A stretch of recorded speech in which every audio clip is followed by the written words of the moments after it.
Bon,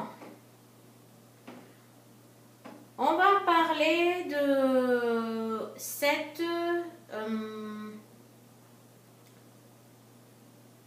ce qui ronge l'être humain, c'est ce qui rend l'être humain malade. Euh, J'en ai parlé dans la vidéo précédente, ça venait de l'état d'esprit et l'ADN de nos ancêtres qui coule en nous, que leur schéma de vie soit une vie merveilleuse, une mémoire de vie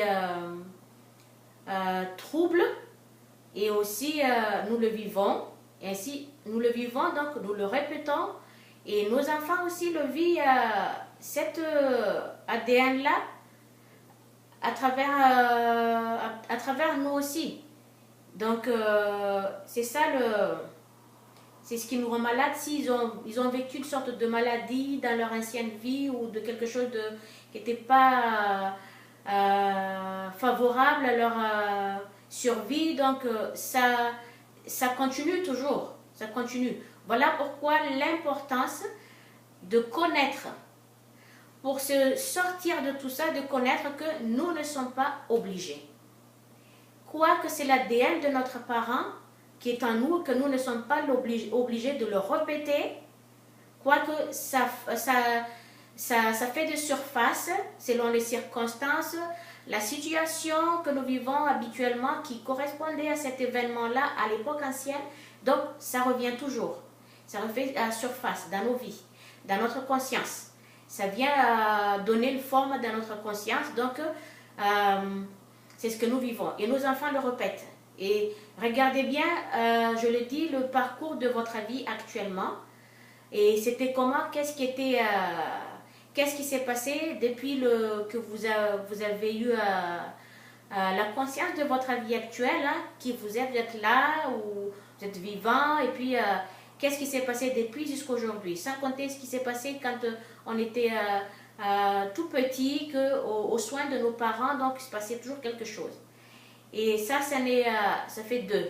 Et puis la mémoire aussi de notre vie ancienne personnellement, qu'est-ce que nous avons vécu dans les vies anciennes, donc tout ça aussi ça refait surface. Et tout ça se mélange. Et c'est là pour notre vie.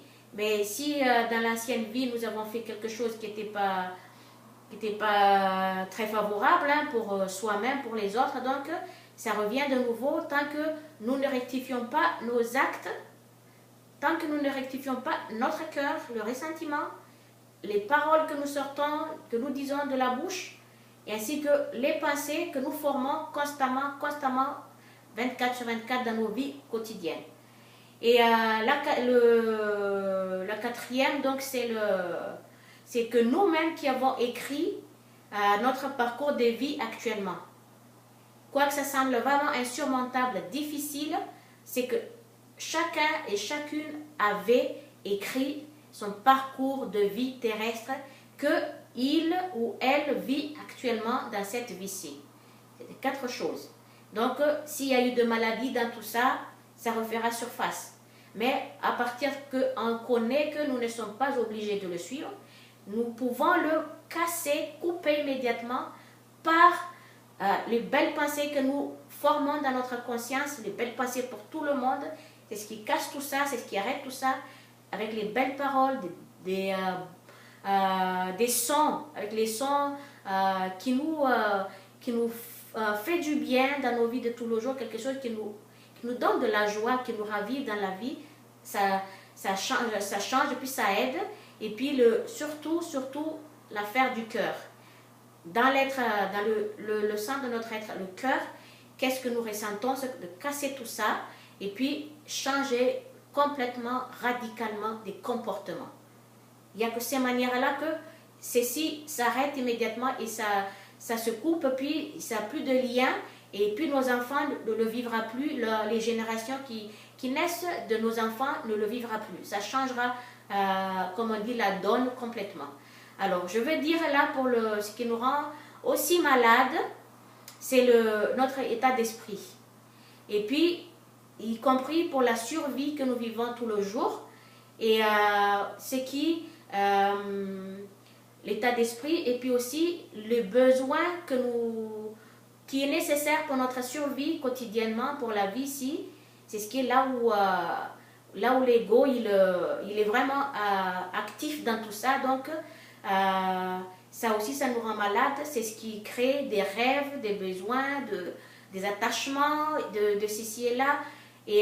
Mais tout ça, c'est une vie que nous vivons dans la vie, qui est une vie merveilleuse que nous vivons. C'est des parcours, des leçons de vie qui nous feront grandir esprit, psychologiquement, et aussi l'évolution de notre corps, parce que plus nous évoluons spirituellement, plus nous évoluons aussi physiquement, donc ainsi de suite.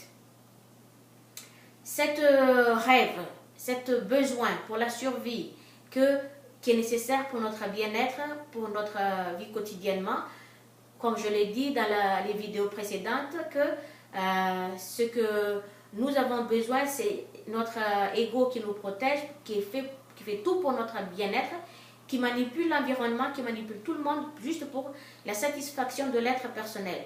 Mais je l'ai dit, je le répète, nous ne sommes pas là pour donner pouvoir à tout ça, ni donner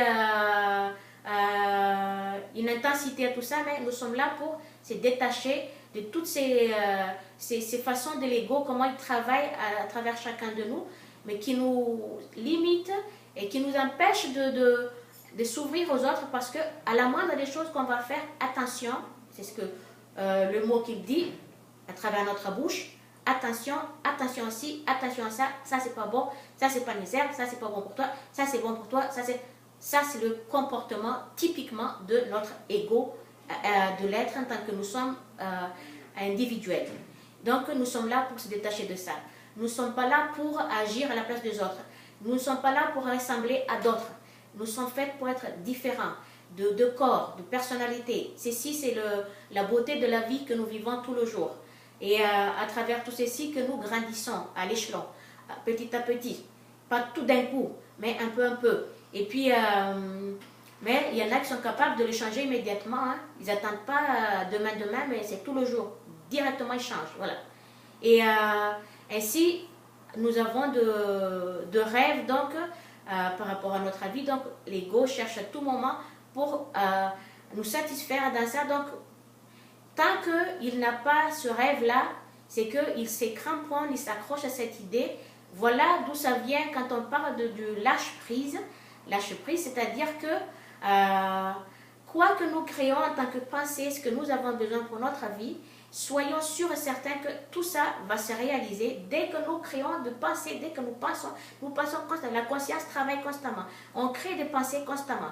Ça ne sert à rien de s'accrocher là-dessus, s'obstiner là-dessus, oui, mon rêve, jusqu'à ne plus être dans le moment présent. On zappe complètement, c'est-à-dire on ne soit pas là. Et on passe à côté de toutes choses qui sont là merveilleusement, que nous vivons, qui sont aussi d'une beauté, que nous devons prendre conscience de tout ça.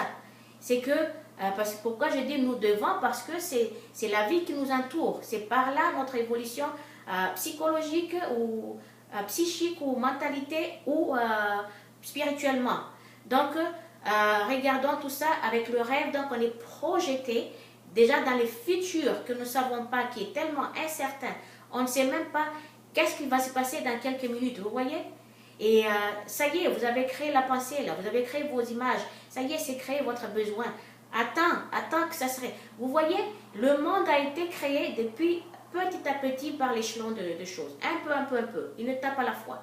C'est que depuis des milliards de siècles, pour en arriver là où nous sommes aujourd'hui.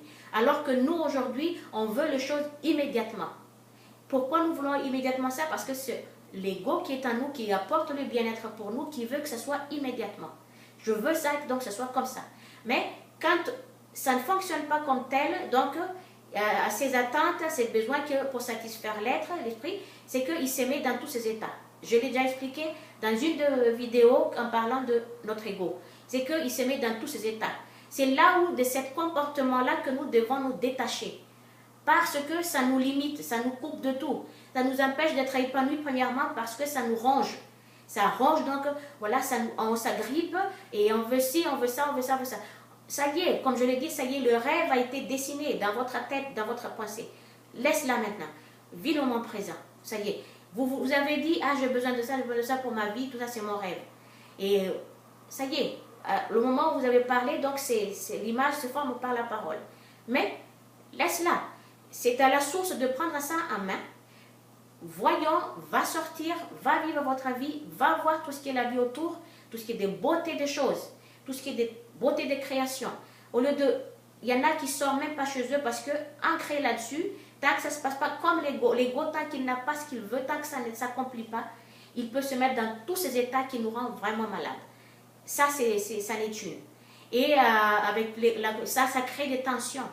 Ça crée des tensions en soi parce qu'on attend que ça... Si ça va se réaliser dans 10 ans, vous allez rester enfermé chez vous, attendre que ces rêves-là vont se réaliser. Non, bouge, vois le monde. Et puis en attendant de voir le monde, soyons gentils, soyons aimants, soyons au service des autres. Nous sommes là pour offrir des services d'amour et non pas attendre. Je l'ai dit aussi dans une de mes vidéos que nous sommes là pour pas attendre d'être aimés. Si vous allez attendre d'être aimé, c'est que vous allez attendre pour une éternité. Comme le Christ, il avait dit aussi, faites aux autres ce que vous aimeriez que les autres feront pour vous. Et puis, n'allez pas non plus créer des choses que vous aimeriez pas vivre. Quoi que vous créez dans la vie, c'est ce que vous-même qui allez le vivre tôt ou tard. Pourquoi la vie d'un être est parfois dans un état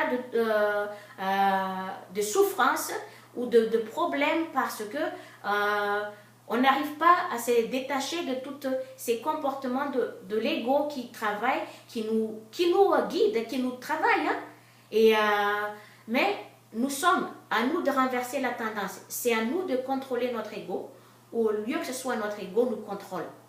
Voilà, c'est que parce que nous avons cet ego quand même pour nous protéger, dans la protection, dans la survie, et non pas d'aller s'empiétiner par rapport à ce qui est d'autres ici et là. Vous voyez, vous savez aussi dans sa lettre, le Christ il a dit, quand vous me demandez les choses, je viens. Mais tant que vous ne me le demandez pas, il a dit, hors de question pour lui d'intervenir. Pourquoi? Parce que c'est le comportement de l'ego qui est comme ça. L'ego il s'impose. Voilà, même si on ne demande rien, il vient parce que « Ah, ça c'est bon pour toi, ça c'est bon pour toi ». Je parle ça pour la vie en général, pour tout le monde. Je ne mets pas un ou une qui a part, oui, que je vise un tel. Non, enlevez ça de votre tête parce que nous sommes tous concernés. Et prends conscience de ça. C'est le comportement de l'ego qui aime s'imposer. Parce qu'il pense que tout ce qui est là, ça c'est bon pour l'être, ça c'est bon pour un tel, ça c'est bon. Donc, il fait tout, il est à gauche, à droite, il veut tout contrôler, voilà, ça c'est bien pour toi, donc il apporte ça. Si vous voyez dans la vie en général, regarde, comme je vous ai dit, asseyez-vous, regarde les comportements des autres, écoutez les discussions des autres quand ils parlent. Vous allez entendre tout ça, ah mais ça c'est bien pour toi, ça c'est pas bien pour toi, ah ne fais pas ci, ne fais pas ça, toujours ça, dans ces sens-là. Donc nous sommes là pour détacher de ça. Nous ne sommes pas là pour aller dire à l'autre ou guider l'autre pour sa vie personnelle. Je parle de sa vie personnelle, que c'est son choix, que c'est comme ça. Si nous voulons que notre choix soit accepté et respecté par d'autres, nous devons aussi accepter et respecter aussi les choix des autres de leur vie. Mais chacun a son parcours de vie, donc a une leçon de vie à prendre à travers tout ça. Comme je dis, pourquoi nous sommes malades? C'est à cause de ça. On s'agrippe. Tant que ces rêves ne soient pas réalisés, il y en a qui se mettent sur le nerf. Ici, la mâchoire vraiment crispée. Et ça entraîne de la crispation dans le corps. Et on est tendu. Donc, c'est ça la tension. Tout le corps est tendu. Et là, on s'énerve, on se met dans tous les états. C'est l'ego qui s'énerve. Parce qu'il n'a pas eu ce qu'il voulait pour la satisfaction du corps et de l'esprit. Pour la survie de celui ou celle-ci en tant que corps homme et corps femme, et toutes les vies qui sont là. Alors, à nous de prendre conscience de tout ça, qu'est-ce qui nous rend malades? Alors, votre rêve a été dessiné dans votre passé, laisse-le, va vivre, puis va danser aussi, va danser, ça c'est très important de danser parce que ça détend. Et puis, écouter de la musique qui nous fait du bien aussi, mais quand vous écoutez de la musique, sache aussi quelle est la parole de la musique que vous écoutez, si ce n'est pas une parole qui vous insulte par rapport à l'ego des autres. Ça aussi, vous êtes en train de danser, vous ne savez même pas qu'est-ce que la parole dit. Très important de prendre conscience de tout ça. Voilà pourquoi nous sommes malades par rapport à nos besoins que nous attendons, que ça se réalise, mais qui est incertain. Sur ça, je vous laisse. Bisous.